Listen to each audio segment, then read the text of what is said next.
Hello everybody, my name's Kanamanika and welcome back to the LEGO One Piece overview. Yep, that's right, we're back on this shit again. And today we are taking a look at the next set in the second wave of the line, one whose pricing has gotten a little controversial even if it includes some desirable stuff. That's right, we're taking a look at the LEGO One Piece Showdown with Captain Smoker. Here we have our first set based on the Town arc. I had to remember the names, I got it mixed up with the SH figure arts that I've been doing recently.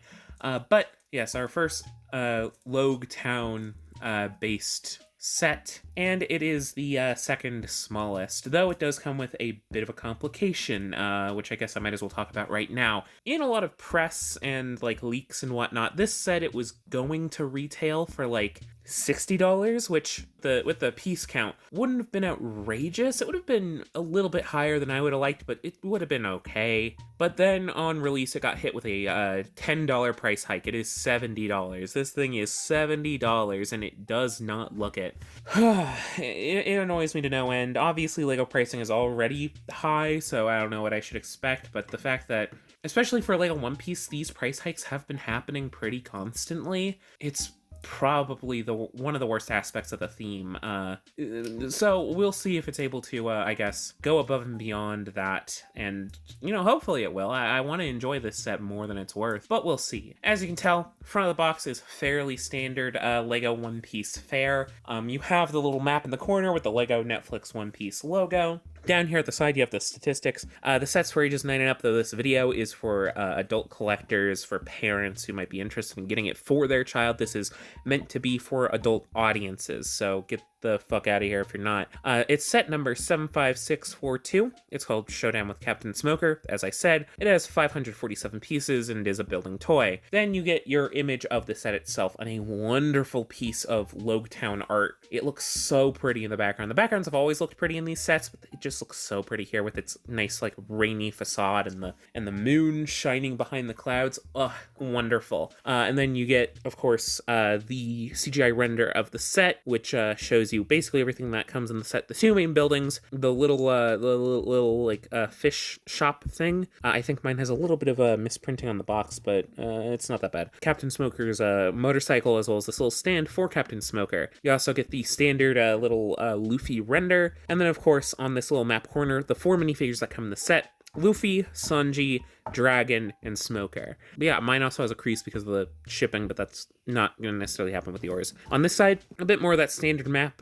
Set number, like a One Piece, don't choke on the parts. You get 2 dossiers this time. For more info on the dossiers, check out the previous video. On the bottom, you get more of that map, usual copyright stuff, recycling, Eiichiro Oda, barcodes, legalese, Netflix, stuff like that. On this side, you get the group render in their minifigure form, with the set number right there. Again, I really like this. I like that Chopper is there this time. On the top, you get where the components are made in a bunch of different languages, how it's distributed, a 1-to-1 scale little look at the Smoker minifigure, so you can get a good idea of the scale of everything in comparison to what's at the front of the box. It gives you how big things are. And then on the back, you get a display of what comes in the set again, but from some different angles. Obviously, you get the dossiers again. You get this render which shows the back of each of the little bits of the building, the sword shop Ippon-matsu, the little like marine base, a little like training area for Smoker, and then this entrance area for the marine recruitment center. It shows Sanji holding the big tuna, and Luffy being like, "Big tuna." That's mean. Then you have the bike and dragon kind of there. LEGO One Piece website. It also shows him looking at the dossier, and then the main play feature, the fact that the little windows can burst open, which I always appreciate a good play feature, and that one looks very fun. But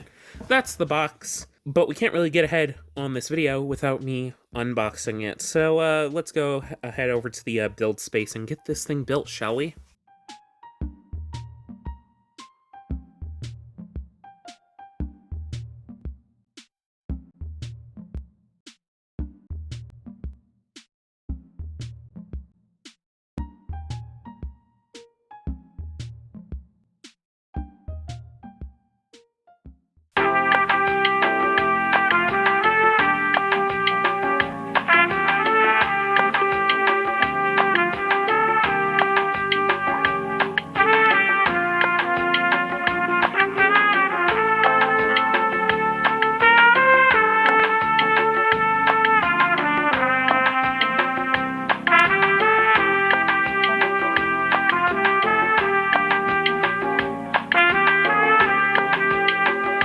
And here we are with the set itself, and as you can tell, it's a pretty decent spread of things, though more in detail we'll get to it.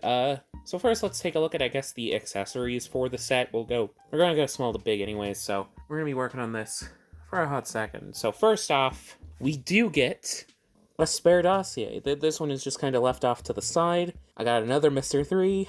You'll see I got Mr. 3 last time, and I got Mr. 3 this time. I do like the print on it. It does look nice. At least one of these does get integrated, because there's two that you get in the set, and one of them does get integrated into the final model, which we'll get to. But yeah, it does look nice. I do like the way that they printed the Brokeworks symbol at the top. I like Mr. 3's pose, even if he is a little bit surprisingly purple due to the shadow. But he does look nice. I think he works. Then, of course, I guess we'll get into the baseline minifigures. First off, I would call the least exciting is that we get Luffy. This is the first set in this wave that gets Luffy, and surprisingly little sets come with Luffy this wave, though. He was in every set last wave, so he's not the hardest guy to get if you ever look for him. But this Luffy is pretty nice, but it is made up of a lot of reuse. The hat is obviously the same hat mold, but it is a very good mold, and this is technically the cheapest way to get it with the black hair, as annoying as that is, paired with another set that came out this wave that is the exact same price, but if you're just going for minifigure sets, this is going to be the cheapest way to get that. The torso is also the same as last wave's Luffy, the front and the back. The main differences are the legs, which are just some reused, like, khaki-colored legs. Not inaccurate to the sequence, but certainly a bit plain, though. I'm glad they didn't use print budget on that, I guess, when they could have used it on other characters, which I guess they did. And then, of course, the head, where we have this smiling face, which is a little bit awkward, but it makes sense for the scene. And then this, like, sort of sweaty, disconcerted face, which is okay. I do like that he has a big smile, though, because of the, since this is Logtown, it's sort of the moment where he's, like, smiling while he's about to get his head chopped off, which is important for One Piece. I do kind of wish his eyes were closed for this side of the face, just because of the way that sequence goes, but it might have been too similar to other ones. It's nice to have some Luffy face variety. A character who doesn't get face variety, unfortunately, is Sanji, who is stuck with the same half Jonesy reuse, half brand new face that he had last time. I wish he came with a serious face given the seriousness of the sequence, but it's whatever. I'll live, I guess. His hairpiece is the same, but still very nice. I do like this hairpiece a lot. His torso is that nice buttoned-up shirt that he has in the sequence, which is brand new, and I'm sure is going to be very usable for other figures, though the skin tone does kind of stop it from being used for every minifigure. Though he does also include some nice short-sleeve dual-molded arms, which is very nice. And of course, some plain black legs, which are normal. And all minifigures have the same articulation, a head swivel. Some of them might be limited by headgear, but they have a head swivel, swiveling arms, and hinging legs, and swiveling wrists. You know what a minifigure is. But those two are the least exciting. Yes, they are the cheapest way to get some of these parts, this hat and Sanji. But there are some more exciting minifigures. So first off, I think we'll go ahead and get to the namesake of the set, the eponymous Captain Smoker, who does look very nice. His torso print is pretty perfect. The skin tone is spot on the white printing, but especially I love the way that the jacket is done. It has a nice little bit of fur detailing in that nice green. Let me get some light on it so that you guys can see it. Yeah, the fur texturing is nice and green and well done. I like the little brown buckles that go around the side. The metallic zipper is great. Turn it around, you get even more of that nice detail with some subtle jacket lining and all that. I guess the only thing worth noting is he doesn't come with any of his cigars, but I don't know what you were expecting. I don't think a Lego would allow that sort of thing, so it's fine. The hair also works. It's not a unique mold. I forget who exactly used it before, but it does work. I think it works for Smoker.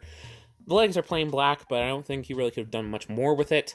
I guess my biggest complaint is the face. Not that it doesn't look enough like Smoker, but just that both sides are smiling again, which I don't think quite works. I kind of wish there was one angry, serious face alongside a smiling face, but it works fine. And I guess another complaint is he doesn't come with like his big sword thing. I wish that the set came with that, but instead the set decided to give him smoke accessories, which is pretty fun. This is a unique part, I believe, the sort of flowing smoke that attaches to his hands, which you get a pair of. They also use these big fig hands right here at the top, which do swivel alongside that. And then you have some clips right there, which allows you to clip each of these to a corresponding hand. So that's nice. I like that. I like the dual molding, the nice wispiness of it. It looks very nice.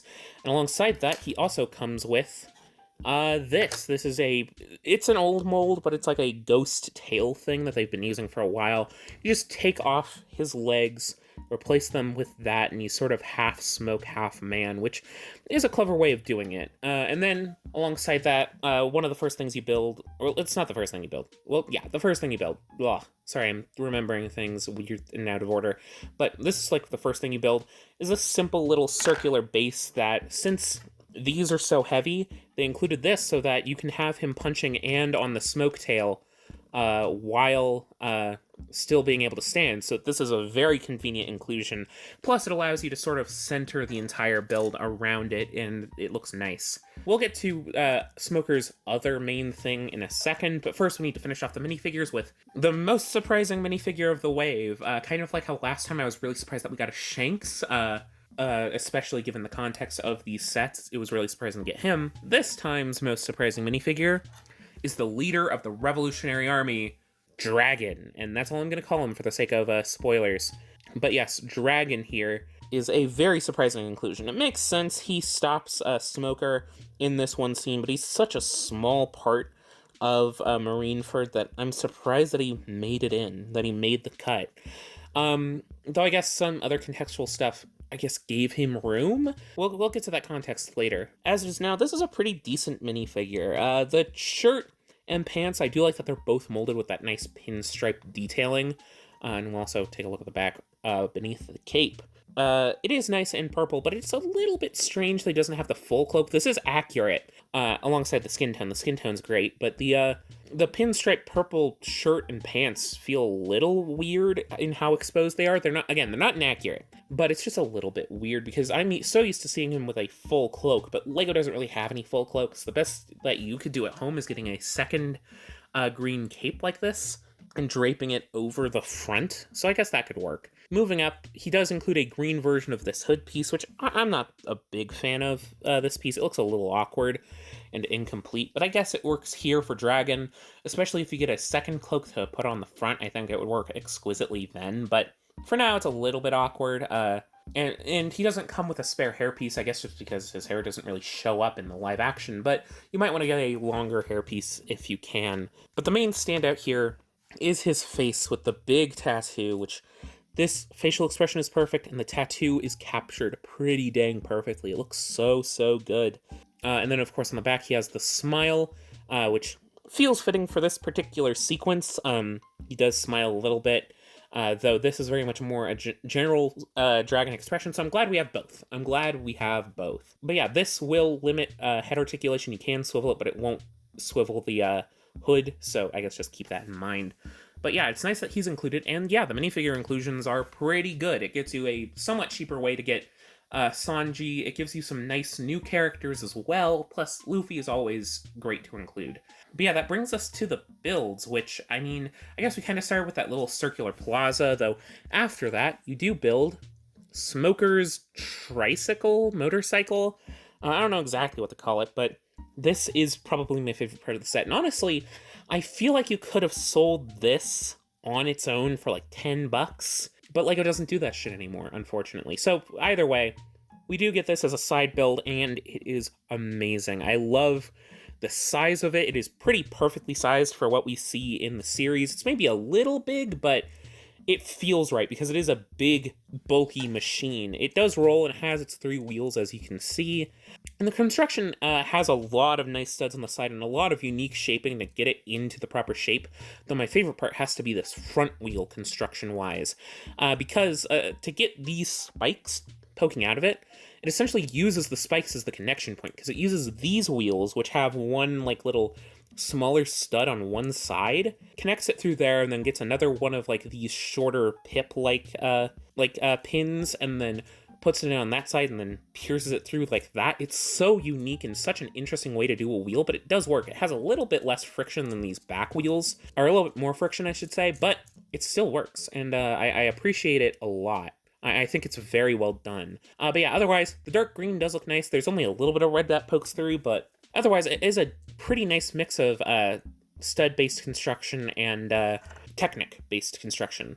You can, of course, take any minifigure. In this instance, it's Smoker. Let me put his hair back on. But yeah, as per usual, you can take a minifigure, any minifigure really, and sit them right there. And yeah, it's a little bit awkward to get them holding the handlebars, just due to the nature of these handlebars, but you can easily just kind of imagine it like that, and then have him drive. Plus, since it's a nice stable thing, if you put Smoker in his motorcycle, you can have him using one of these accessories without much fuss. Plus, there's an extra seat here for like Tashigi or something to sit on. So that's nice. It does roll fairly nicely. Again, the front wheel is a little bit more friction heavy, but it works. From there, we do get another little side build. That's this little fish shop. This does appear at least somewhat in the arc Sanji goes here to get this weird tuna. It is nice that it's included. It helps, I guess, to give a little bit more for Sanji to do outside of the fight scene that does take place in this little plaza. And it is just nice. You do get some nice fishy elements. Of course, you get the fish, but you also get this crab, which is very nice. There's also this nice little build for the stand itself. It's very simple, but there's some nice techniques like using these as like little vestigial elements to look like it's how it's held up, but it's just simply done with a pair of clips. It is very nice. Plus, it is very interactable, very playable, and yeah. I think it's a small inclusion, but it's nice to add a little bit of value to the set. The main build is these two buildings. The Ipponmatsu Sword Shop and the Marine Recruitment Center. And it's a little small for the price, unfortunately. It feels a little small for what it is, which it shouldn't because this thing is $70, but it does at least look nice. Starting with the exteriors, they are very packed with detail, and they are two very different looking buildings, which is nice. It helps us to feel like a hustling, bustling little side street, which is nice. Of course, we have this big blue building with the Ipponmatsu sword shop, with its sort of like rectangular shape with these nice like blue-ish, I guess, supports? I don't know. Buildings are weird. I don't know building words. Sorry. But they do look nice, and I especially like this little divider between the two levels. It adds a nice amount of definition. Plus, there's some nice sparing use of these brick pieces that helps to add a little bit of detail. I also really like these two little yellow bits, as well as on the lower level the amount of brown to really help it feel differentiated from the top of the building. I think it does look nice. You can open the door for play purposes.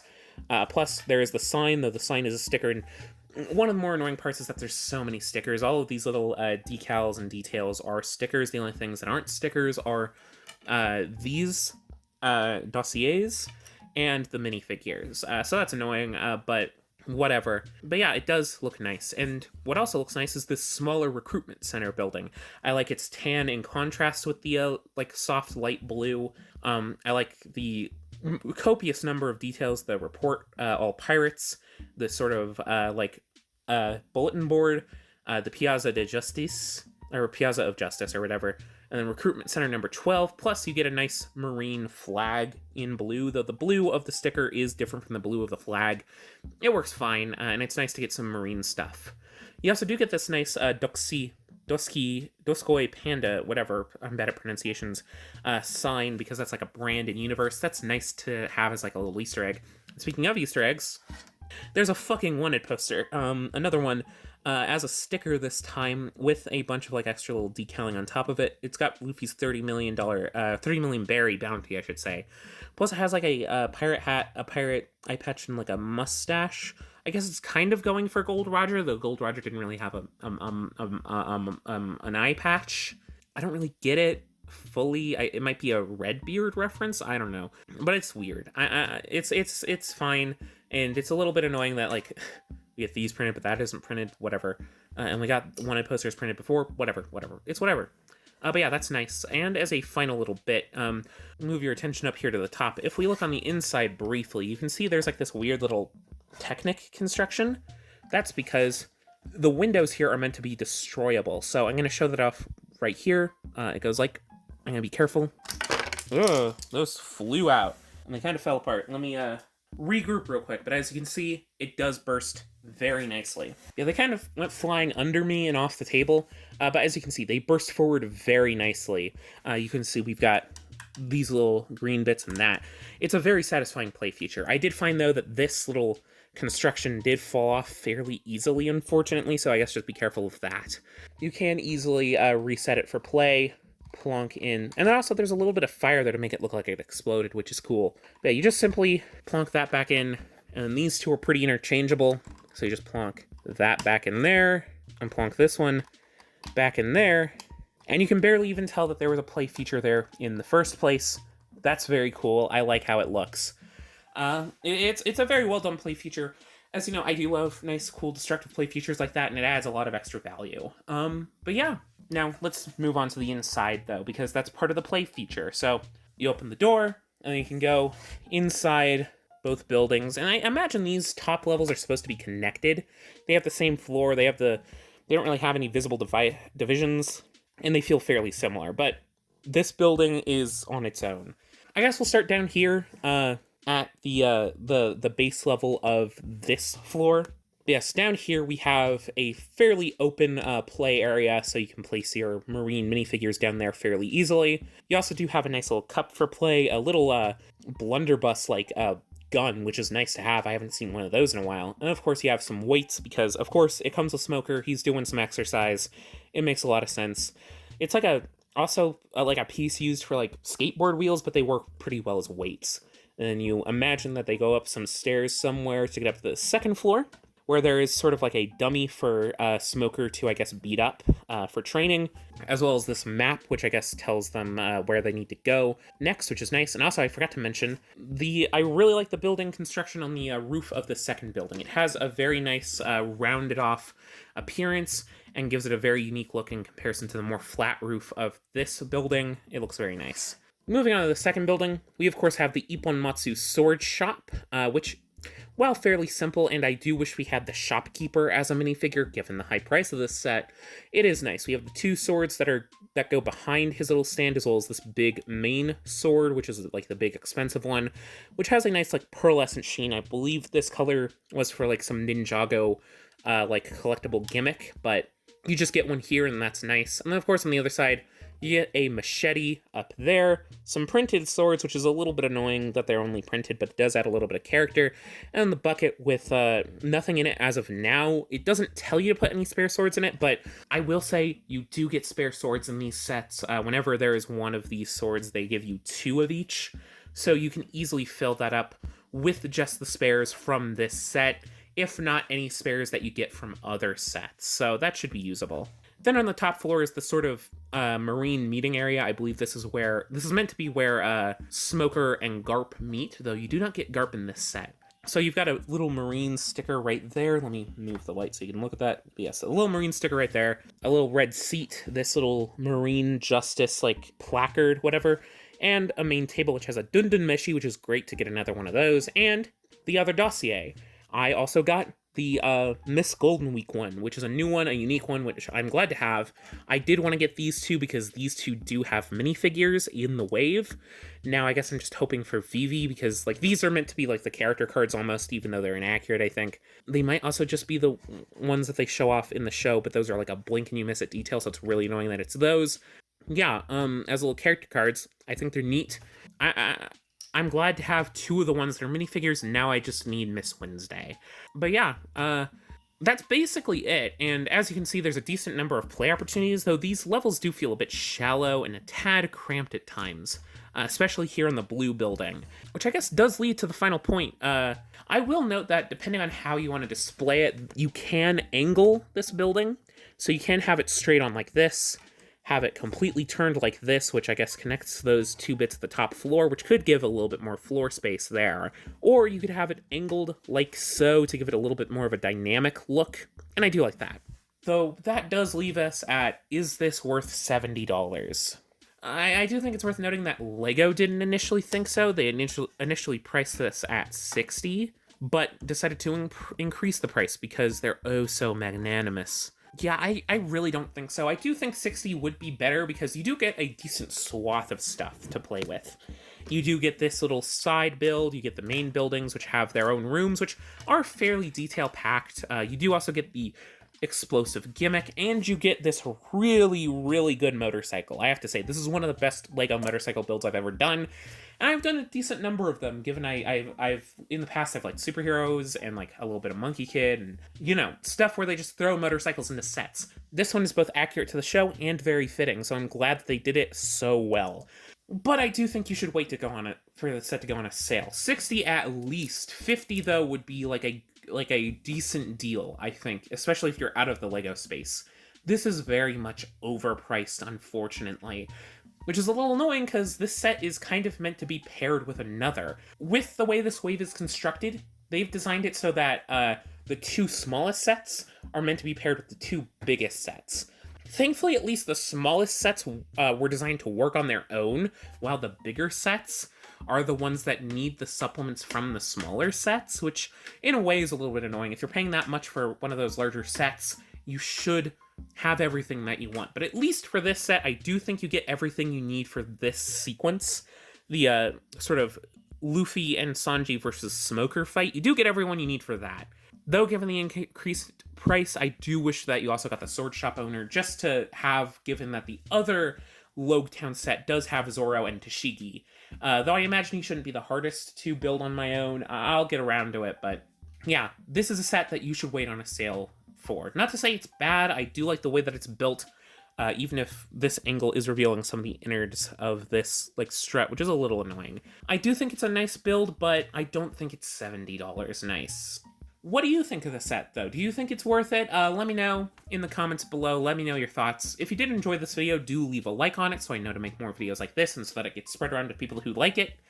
Be sure to check out the channel for previous videos. As you know, I've covered previous LEGO One Piece sets before, and I've also covered the last smallest set, the Hero Look Hideout, so go check those videos out. And be sure to subscribe because other LEGO One Piece sets are coming. I'm covering every set in Wave 2, so be sure to subscribe so that you know my thoughts on those as those videos come out. With all that out of the way, I guess I just need to say, I hope to see you around next time. Bye-bye!